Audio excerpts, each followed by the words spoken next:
Peace, family. Welcome to another episode of Broken Theory. Today we got my homie JERISTOTLE. What up? What's up? What's up, man? Thanks for inviting me on the podcast, bro. No problem, brother. Thank you for coming. What have you been busy with right now? Yeah, it's crazy. So originally I'm from Virginia. Always been really into music, working with different creative people. Through some networking with friends, I found my way in Texas. So right now I'm in Corpus Christi, Texas. I've been here for about 8 years now. And me and a couple of my homies, we ended up starting a music venue. So we're working with a lot of the local talent, local musicians. And, I really saw that there was kind of a lack of organization, a lack of cohesion. So by networking with a couple people around the area, we actually ended up starting this nonprofit, right? So the purpose of the nonprofit is to help local artists create original music, and then not just create it, but then also give them a platform to promote it, spread the word about what they're doing. And since it's a nonprofit, we also help the artists raise money for their future projects. So this is just it's just getting off the ground because, one thing I, found in common is that just artists have the passion a lot of times, but they just don't have the money. And it's hard to make the money yourself, then make the art yourself, and then work your day. You know what I mean? They got a lot going on. So me and my friends have really kind of understood how the money flows in a community. And so what we're trying to do is, work with local businesses, work with people who, are well off and want to support the arts, and then funnel that money directly into the hands of the artists so they have the power to keep making, what they're trying to make. So, and then it just is this circle that kind of continues, and then there'll be more art and, more happy people. Yeah, absolutely, man. Yeah, we're going to definitely have to talk about something, man. Maybe, I could help you out over here from somehow. 100%. Definitely love to be a part of that. And 100%, bro. Because the whole mission is for me, it's start local, but the focus is global. You know what I mean? Yeah, art definitely. and creativity is needed everywhere. So, 100%, bro. Yeah, man. Can we talk about some of your inspirations? I mean, because you already kind of set the standards high, coming in swinging with the nonprofit. Right. Who were your inspirations? Sure. Who are some of the people that you looked up to? Man, it's crazy. I look up to a lot of different people in a lot of different ways. I really like Dr. Dre. He's just artistically gifted, but also business minded and gifted in that way. So maybe that's a common theme for me is I love art, but I love the art of business too. So all the artists that really understand the art of business without sacrificing their art, because you could I'm not gonna say any names. You'd be certain people that kind of just focus on the business and kind of more take advantage of the artist and the art. Yeah. And there's some people who are just real true. I feel like Nipsey Hussle was one of those ones I really just admired, because he was true to himself, true to his life, true to his art, but also true to his business, all in the same. He had that trifecta going on. And I think those are two people that really inspire me in the overall picture, the overall, life and business development stuff that are the people that really, really drove that home for me. As far as artistically, I draw inspiration from a little bit of everybody. I think, most artists are a product of their time, growing up. Absolutely. So, I'm really, really big into Lil Wayne. Big Pun was one of my favorite rappers. I have to throw Eminem in there just because he's a technical mastermind when it comes to the lyrics. So I have to throw him in there. And Jay-Z and DMX, that was kind of my core growing up. Okay. So as far as music, how did you get started? At what age did you start? What year was that? That's crazy. I feel like I got started music when I was 5. That's not true, really, but I got caught singing in let me rewind it a little bit. So my family comes from Mississippi, and we were down there for Christmas. I grew up there till I was about 5. Then we moved to Virginia, so we used to go up and down for holidays in the summer and stuff like that. So one time we were down for Christmas, and my uncle was playing this record. It was I don't know if you heard that song. It's kind of old. He's like, I be stroking, that's what I be doing. This is an old song. I know and he what had that. Yeah, had that record on. I was 5. I was like, I be stroking. And my uncle looked at me. He's like, what you know about stroking, boy? I'll never forget that. It was just funny because I didn't know what I was talking about, but I was jamming, to the music. So that was my first musical memory. But my second memory is in high school when I wrote my first rap, and I gave it to my friends because everybody was like, everybody loved rap music. What age was so I was that? like, I was probably in 10th grade, so I probably was like 16. So I wrote my first rap, and then I was like, showed it to my friends. I'm like, oh, check this out. And they were like, man, that's trash. Yeah. But they were right. It was trash. But like, at least they kept it real with you. You know what I'm saying? And that's the thing though, like that honesty was what made me never want to write a bad rap again. You know what I'm saying? Like, I feel like you get from those losses are the inspirations for the wins. Like, you work harder. Yeah. You know what I mean? You work harder. You like, okay, well, maybe I should spend a little more time on this. Maybe I should study this. Maybe I should refocus my craft a little bit. So like next time I show somebody something, they're not going to say it's trash. You know what I mean? They're going to say it's dope. I feel like that's the same kind of competitive spirit like Michael Jordan had, like when he didn't make his high. I feel like if Michael Jordan would have made his high school basketball team, he wouldn't have been Michael Jordan. You know what I'm saying? Like, I think that's real true, because he got that hunger and that like fear of inadequacy, really, of like, yo, I am better than this. I'm going to make sure nobody thinks I'm bad. Like, I'm going to make sure everybody thinks that like I'm dope, and I'm going to prove that to myself first and foremost, and then kind of, bring that to the craft. Yeah, definitely. I mean, I think it's a mentality thing. You know what I mean? Yeah. Like, based off of experience in life, you get to a point to where you're like, yo, I'm not going through this anymore. And then it just like, it is what it is from there on out. You know what I'm saying? Yeah, 100%. Can you tell me a little bit about how music has impacted your life and a sacrifice that you've had to make for music? Dang. Okay, that's a good one. So kind of to continue the last question too, like, and bridging it in with this one, like, so affected my life, like in college is when I really started making music to like have other people listen to it. And from there, like, I was in college, I was doing my computer science thing, and I was in a fraternity as well. So me and a couple of my fraternity brothers used to make songs, and then we would play them at our fraternity parties. And I feel like the reaction from seeing somebody enjoy something I created kind of changed my mind about my path in life. You know what I mean? Because I was just going to go do the normal thing, get a degree, get a 9-to-5 job, do the office work, do all that. That was like understood, right? I didn't question that. And then from that experience, I was like, oh, this is crazy. Like, I remember, I'll never forget, I pulled up it was a smaller town, Newport News, Virginia. Shout out Newport News, Virginia, Christopher Newport University.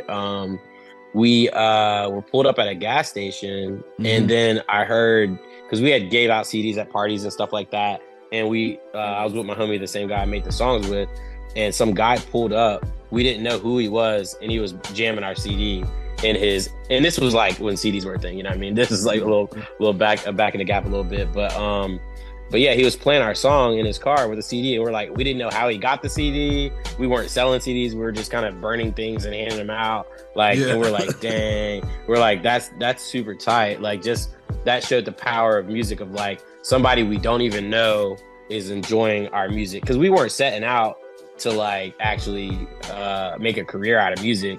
We were just having fun. You know what I mean? Like, we were just having fun, have a good time, party with our friends, made music about that. And bundled it up and just gave it out and kind of, partied with it. But that was kind of how that effect happened on my life. So, and how did it impact me? Like, so after I graduated, had the day job, I felt like I was like, almost like Batman and Bruce Wayne. Like, I always felt like I had an alter ego, because I had the normal 9-to-5 job, sitting in the office, doing all that. And then at night, I was ready to do the rapper shit. You know what I mean? Like, that was the fun part. So just hanging out with my friends, like chilling, going out, partying, all that stuff. But it was a hard balance to keep up. Even it was cool. I didn't know it was hard at the time, but after time, it's just like, which one do you want? Because it's hard to have both of them. You know what I mean? So that kind of I feel like that created tension in my life, of like wanting that entrepreneurial freedom that music could provide, and then having the structure of a 9 to 5. And then eventually I, you know, after a couple, you know, a good amount of time, probably like 7 years doing the 9 to 5 stuff, I just was like, I don't want to do 9 to 5. Like, I don't care how much I'm making. I don't care about the security of it all. I need the freedom more than I like the security. So that's when I started freelancing full time and started pursuing music more seriously. What type of freelancing were you doing? Digital marketing and web development. So Okay. I'm a technology dude. Like, I went to school I actually didn't even go to school for information technology. I feel like people don't end up doing what they went to school for half the time. But like, for real, like, I think school just like shows that you can like learn and stick something out until the end if you graduate. Yeah. Like, I mean, and I learned a lot of social skills. I learned a lot of social skills, how to deal with different people, like how to, you know, network with people from different backgrounds. I think that was probably one of the more valuable things. And then also like just networking with people that were in my fraternity and stuff. Like I think the biggest part of a fraternity is that you are with people and a group of people. So when you're out in the real world, you already have a leg up. So this one dude got a job. My first job was because one of my fraternity brothers had a job at the place. So he put me on to getting a job at the place. I think that's what it's all about. And that's like really just like a small example of what life is like. It's really about your network. And I think if you want to, you know, do anything, you kind of have to get a group of people that are interested in doing the same thing and y'all just move in the same direction. I mean, you could kind of do stuff by yourself if you really, really try, but it just makes it more fun and increases your chances of success if you have like a team with you. Absolutely. At what point did you realize that a team was very necessary? What's crazy is like, I feel like I realized it recently, but I think I've been doing it the whole time. Like, I didn't know I was doing it on purpose. Like, because I grew up playing team sports, you know what I mean? I was into basketball and soccer. Those are very, you know, independent sports. You need the other people to win the game. You can't just win it by yourself. So I think like at a young age, that was printed on my mind.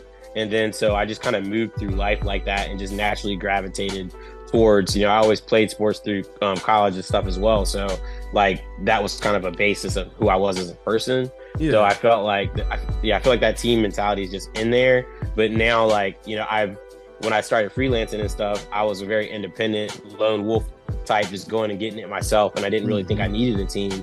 But then I realized, you know, well, if you want to grow, you can only grow so much by yourself. So that was when getting a team was a little more important. Yeah. Getting a team works, man, but sometimes it's not for everybody. You know, some people can't work. Yeah. People, you know, they just I feel like that's true, but I also feel like that's limiting to them. You know what I mean? Like, they're kind of holding themselves back because I'm not saying everybody needs to work with everybody, but everybody could work with their, like, if they can find their people. You know what I mean? Like, some people are just argumentative and don't like working with anybody, and they might find somebody that's just as argumentative as them, and they might respect that about them. You know what I mean? They're like, and they might do a song together and stuff. Exactly. So you just kind of, I think you know, you can't just work with anybody if people aren't connecting. If the energy's not right, it's not right. Don't even think about it more than that. Like, if it's not right, it's not right. Move on. But you know, I heard this quote, I like quotes and stuff like that. Like, I heard this quote, if, you know, you meet 100 people and all of them are assholes, then you might be the asshole. You know what I mean? Like, that's funny. So, you know, that's funny as hell. Yeah. I like that, man. Can you tell me about a way that music has changed your life forever? Yeah, man, that's crazy.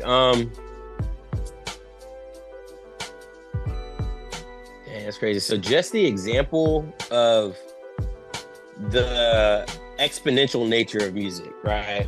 So like, one hit song can change your life forever. I think that has helped me understand the concept of abundance, because I feel like I didn't grow up like rich or nothing. So like, I feel like if you grew up, and my family wasn't struggling, we were middle class, we were chilling, but like, you know, I couldn't just have whatever I wanted whenever I wanted it. I had to kind of work for that myself. You know what I mean? Yeah. So growing up with that kind of mentality, I feel like you feel the lack sometimes, and you have a certain mindset of like limit, you know, I have to get this money, keep this money, do this stuff, go get it, but like there's a limited amount of it out there. Yeah. I feel like the concept of music, how it can go from literally somebody's home studio and then spread throughout their city, spread throughout the country, and then spread throughout the world. That's crazy. Like, that's really crazy. So I feel like music has changed my mind about the potential of growth and abundance in general. So I think now I approach life with that new mind frame of like almost anything's possible if you're going to do it right. 100%, man. When I first started this, you know, I've always did music. Probably say my earliest memory is probably like 10 years old. But you know, in 2017, I was homeless and I turned my storage unit into a studio. And then from there, I just started making money off of like engineering. I didn't know exactly like everything that I was doing. I just knew how to do what I was doing. You know what I'm saying? So it was like, no, that's perfect. That's how you gotta do it. Yeah, and I mean that's how it started. And then like as people would come over, they would want different type of effects and things like that. So like I'd be looking up tutorials and just like kind of slowly but surely understanding a little bit of everything. And then I started making beats, and then you know one thing turned into another, and now you know I'm doing this for a living. So it's like, you know, it's crazy to me, bro, just because I just started and tried. You know, a lot of people said my shit sucked when I first started, you know, but I didn't let it stop me from doing what I wanted to do. You know what I'm saying? What I felt that I needed to get out. So it's like if you that's tight. And you got it, bro. You know what I mean? You got to make a way for it to manifest. If that makes sense. You know what I mean? No, that's true, man. I really feel like hard work is undefeated, right? Yeah. Like if you just don't stop, like you're gonna get better. It's pretty much impossible to as long as you're humble enough to know when you actually aren't good. You know what I mean? Like if you're like, hey, some people, they get stuck in that ego mindset of like, nah, I'm good, my shit's the best, fuck what anybody says. And I get that to a certain point, but like if your shit's not good and you're not trying to make it better, you're not gonna get better. You're just not gonna get better. Quote, man, you know? And it goes like this: there's no good or bad. There's either trained and untrained. I like that. That's cool. For real. It's true though, because unless you're told, unless somebody tells you, but half of these people, they're just making music in their bedroom and throwing it out. Ain't nobody around them to tell them. And then the people that hear it on the music, you know, on the social media and shit, like they can't take them seriously. You know what I'm saying? They don't know them in person. Like, you know where they're really coming from. That a lot of these people that talk about music, you know, they don't have any credibility. They've never made music themselves. They just have an opinion, which everybody has an opinion, but you gotta take everybody's opinion? No, you gotta be selective. Right. Yep. 100%. With that being said, what's a way that the music industry has showed you that you have to be selective? Well, one of the ways is just like whenever you're in your DMs and getting all these messages from all these people that are like, hey, do you want to do this? Hey, do you want to do that? Hey, you want to do this? You know, you try some of the stuff out, you see it doesn't work, and then you're like, okay, maybe that's not the way, you know? Yeah. And I really think if you're going to be a serious artist, understanding what that means, you know, as an artist, I think if you're out to make art and have commercial success, I mean that financially, you need to approach it like a business. There's no other way. There's really no other way. So understanding that, and if you approach it like a business, now you're looking at, okay, well, what's my product? What am I selling? You know, who am I? What am I selling? Why should anybody buy it? Yeah, what's my target audience? Like, who am I? Why did anybody? Yeah, exactly. And just thinking about all that stuff. Yeah, I think that's the nature of business. Like, because again, I've kind of been entrepreneurial like pretty much my whole life. Yeah. And so just understanding business helps you understand life a lot better sometimes, because a business has to learn how to be a better business. Yeah. And how to be a better business is also kind of how you be a better person. You know what I mean? So I think just like you're saying, get more selective, like select your target. Who's your target in business? Who's your target in people? You know what I mean? Who are your friends? What friends do you want to have? Not just why? Who's around you. Exactly. 100%. That's one of the biggest questions is, why are you doing any of this? Yeah. You know what I mean? So, well, let me ask you that. Why are you doing any of this? Honestly, to me, I feel like I'm a big brother. I was born firstborn. I have two younger sisters, and I was always the older kid in the neighborhood, kind of like looking out for younger kids. So I think that's kind of in my DNA, is to look out for other people. Gotcha. And throughout my trials and tribulations, as they say, like, I found out you can't help everybody, especially people who don't want to be helped. So my focus is helping people that are similar to myself, that are on a creative artistic journey. And that's kind of where to come full circle, that's where that nonprofit came from, is because, like, I'm a digital marketer. I build websites. I understood that I want to help artists with my skill set, but, like, artists don't have any money. So like, I can't really just be out here spending all my time and doing all the work for free, because then I get resentful because I'm taking my time to do a bunch of stuff for free. And then when people get stuff for free, they don't respect it, et cetera, et cetera. Yeah. So that's why the nonprofit, I'm like, okay, well, what I can do is put people on for free, and then I can work with businesses to donate to the nonprofit. And then the nonprofit makes money. I can share that money with the artists to help them build their craft. And it's like a full circle situation where everybody kind of wins. And it allows me to, because the purpose of the nonprofit, which I really like, is it's a business, but it's with a purpose. The cause is the mission. The cause is how you measure success, not the money. So the purpose of the nonprofit is to utilize money to make a difference and make an impact for whatever the nonprofit's mission is. So that's where I'm like, okay, that makes perfect sense for what I'm trying to do with artists. Is, you figure out how you get the cash flow, you can get money, donations, grants, all that stuff. You create a little system, you put artists in the system, you give them a chance to shine, showcase what they can do. And if it works, then maybe it changes their life, and at least they got something more than they would have got before, Yeah, absolutely, man. So your journey on music, how has that changed since you started that nonprofit? Are you still to the forefront as an artist, or have you put yourself on the back burner to kind of just make sure people are successful? That's a really good question. So for me, I feel that my artistry is a part of my own personal journey, but it's also my business card. It's also my business card. You know what I'm saying? So like, whenever I'm talking to these musicians and these other artists, I'm like not telling them anything that I don't do. I think that's one of the things that kind of holds things back from creatives in business, is like, you have these people in a suit that are kind of trying to tell you how to live your life and live your art and what you should be doing, etc. And what do they know about music? They really don't. They know about numbers and streaming. And luckily I know about that too.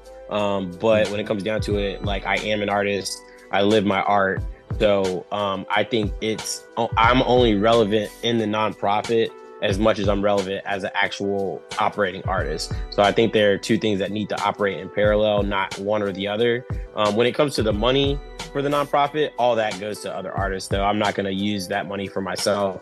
I have other ways that I make money, so I'm not really worried about that. Yeah. But so financially, everything goes to the other artists first. But when it comes to like career-wise and building, like, I've learned so much from pursuing an independent hip hop career over the last year, that when I go to talk to other artists and work with them with the nonprofit, I can just give them game that I've learned, you know what I mean? Like, how to get on different playlists, how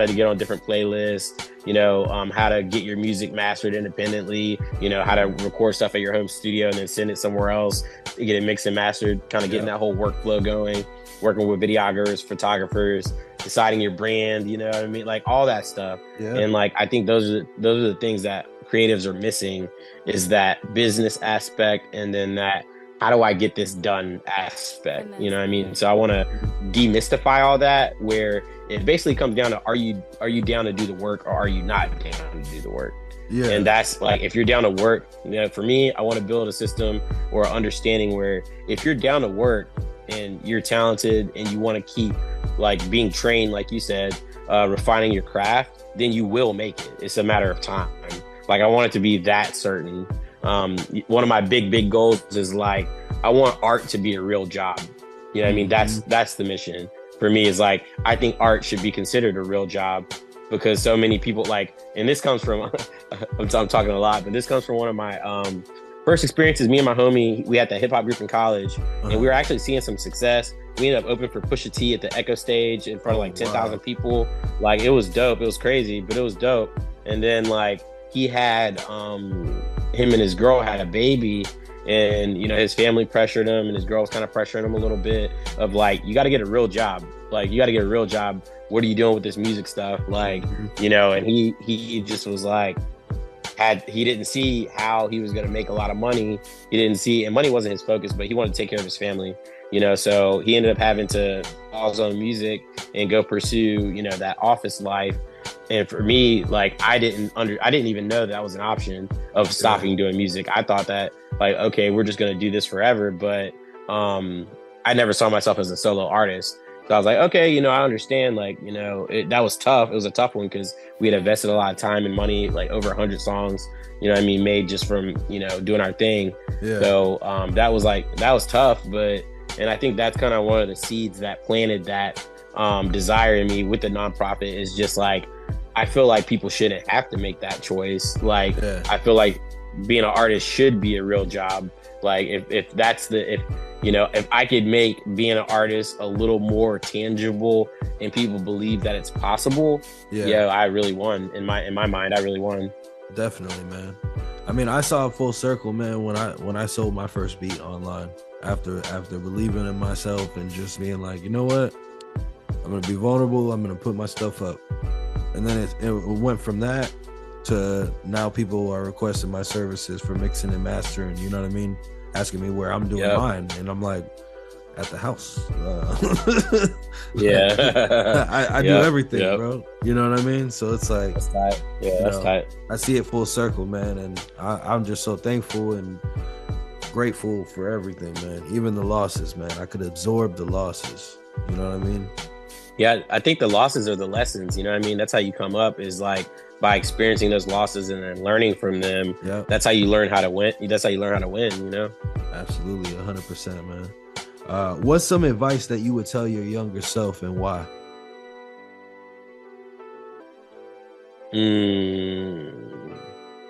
I honestly wouldn't tell myself any advice, because I think I wouldn't have made the mistakes I made that made me into the person I am today.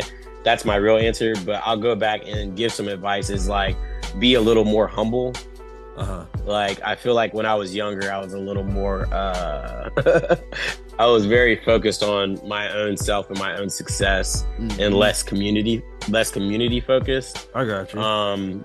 But I never would have understood the importance of the community focus if I didn't not do that. You know what I mean? So, I understand the path is the path, like where I'm at right now. So, you know, I wouldn't change anything, but just to make something tangible for the audience and the listeners, that I think that's super important, is just really, really, really understanding it's not all about you.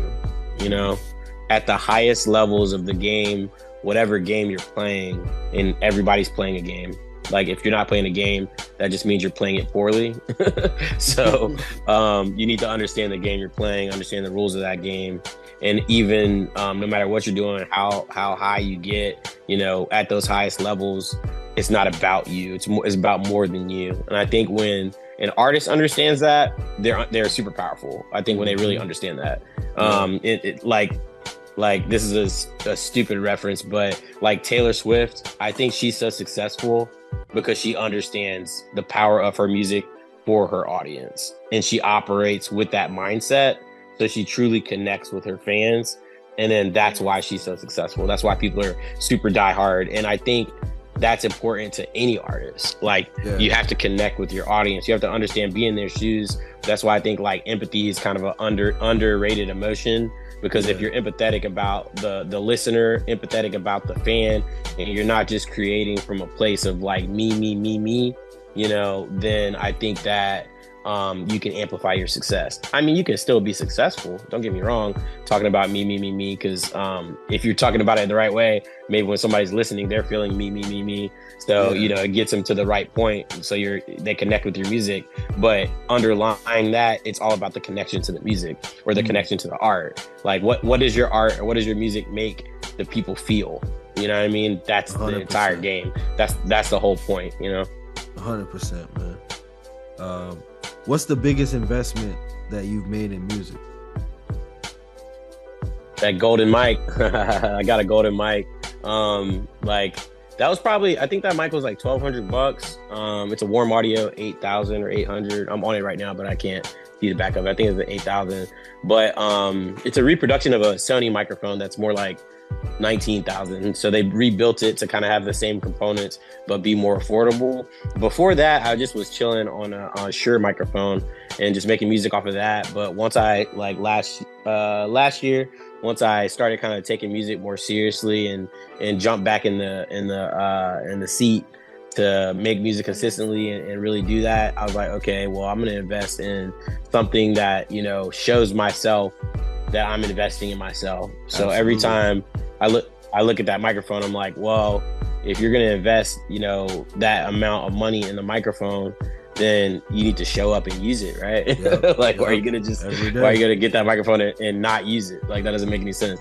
So it's a constant reminder. That's the most tangible thing. But, you know, just surrounding myself with other artists, I think was a big deal too. Just being a constant inspiration from other artists is kind of a cool thing. Absolutely. How do you handle creative block? Dang, I honestly don't get creative blocks, honestly, to be real about it. Like, I think somebody said, I can't remember who I heard this from, but they were like, there is no such thing as creative block. It just might be you just have nothing to talk about.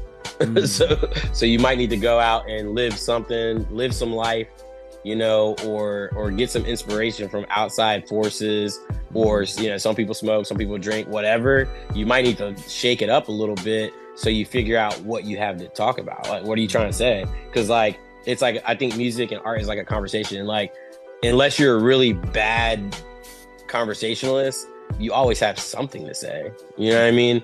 I think that blocks come from overthinking more than actual blocks. Like, I think that it's like maybe a fear response of like, oh no, what should I do? Yeah. It's like, nah, just do something. Like, just do something. You can do whatever you want. It's art. Like, do whatever you want, you know? So I think like people just got to go and do it. Yeah. And don't judge. Here's the most important lesson I've ever learned. Ever. Creatively, whatever, how you want to say it. Right.